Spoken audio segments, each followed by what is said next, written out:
Subject కి ఒక teacher ఉంటారు, అన్ని సబ్జెక్టులు నన్ను చదవమంటారు. ఇంత చిన్న బుర్రలో అన్ని ఎలా నింపాలి?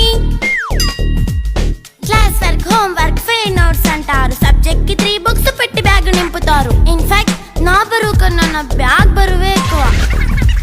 క్వశ్చన్లు, ఆన్సర్లు, సర్ప్రైజ్ టెస్టులు అన్ని దాటుకొని మళ్ళీ స్కూల్ వ్యాన్ ఎక్కేసి అమ్మయ్య ఇక ఇంటికి వచ్చేసామనుకుంటే మార్క్స్ తక్కువ వస్తే చెయ్యాలి అసైన్మెంట్. రిపోర్ట్ కార్డ్ చూపిస్తే ఇంట్లో ఉన్న పనిష్మెంట్. హోమ్ వర్క్ చేయమంటూ మమ్మీ చంపుతుంటుంది. ట్యూషన్ టైం అయిందని డాడీ తరుముతుంటాడు. డాన్స్ క్లాస్ కి వెళ్ళమని తాతయ్య తిడతాడు. స్నాక్స్ తిని వెళ్ళమని నాన్నమ్మ ఆపుతుంది. ఇక అన్నీ అయిపోయాక కాసేపు టీవీ చూద్దామంటే మమ్మీ ఎంట్రీ ఇచ్చింది. బెడ్ ఎక్కమంది. చిన్న నాప్ తీసేలోపు తెల్లారిపోయింది. అయ్యో మళ్ళీ మొదలు ఈ స్కూల్ కష్టాలు. ఇక